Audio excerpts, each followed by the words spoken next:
Her yıl Aralık ayında asgari ücreti belirleme komisyonu toplanmaktadır. Bu yılda komisyon toplandı, ilk toplantısını yaptı. Bundan sonra ayın 15'inde ikinci toplantı ve sonrasında üçüncü toplantının neticesinde bir karar verilecektir. Asgari ücret belirlenirken bazı şeylerin dikkate alınması gerekir. Özellikle ülkenin bugün içinde bulunduğu süreç, toplumun içinde bulunduğu süreç, işverenlerin içinde bulunduğu süreçler hepsi dikkate alınarak bir karar verilmesi gerekir.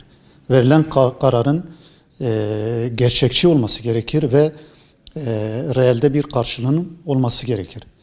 Bu açıdan asgari ücrete çalışan insanlar işveren açısından bir ortak hükmündedir. Yani üretimde üreticinin ortak hükmündedir. Dolayısıyla asgari ücretle çalışan bir insanın asgari ücreti yüksek talep etmesi en doğal hakkıdır. Biz de işveren olarak gördüğümüz kadarıyla gerçekten bugün asgari ücret insani ücret seviyesinde değildir. Bu asgari ücretin insani ücret seviyesine çıkarılması bizim de talebimizdir. Yalnız bunlar yapılırken özellikle bu komisyonda bulunanların işverenleri de dikkate alarak, işverenlerin de yükünü hafifleterek bir karar vermesi gerekir. Belki de bu aşamada en büyük sorumluluk hükümete düşmektedir, devlete düşmektedir. Devlet burada yükün altına elini bırakırsa, taşın altına elini bırakırsa inanıyorum ki hem işverenler hem de asgari ücretle çalışan insanlarımız rahat bir nefes alacaklar. Bunlar nedir? Özellikle devlete bakan yönü. Yani bunlar vergilerdir, diğer giderlerdir. Bunların ya tamamından veya da büyük bir kısmından devlet feragat etmesi ve bu feragat ettiği kısmı da asgari ücretin üzerine eklemesi gerekir. Hal böyle olunca inanıyorum ki verilecek karar hem işvereni zora sokmayacak hem de işçinin de rahat bir şekilde bir yaşam sağlamasına vesile olacaktır. Çünkü biz şunu diyoruz, asgari ücret sadece işçiye bakan yönü söz konusu değildir. Asgari ücret verildiği vakit eğer ki işveren büyük bir yükün altına girerse netice itibariyle işveren ne yapacak?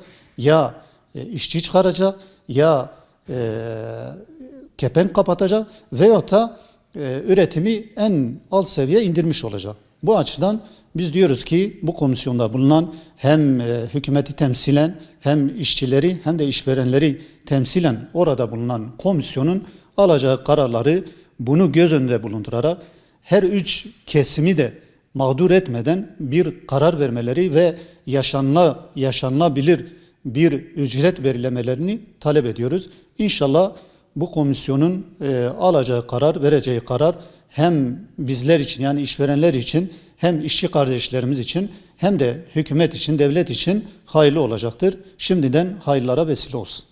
Asgari ücret tespit komisyonunun belirleyeceği rakamın hem çalışanı hem işvereni memnun etmesi gereken bir rakam olmalı. Ancak günümüz şartlarında bu ağır vergi sistemi devam ettiği sürece bunu beklemek gerçekten hayalcilik olur.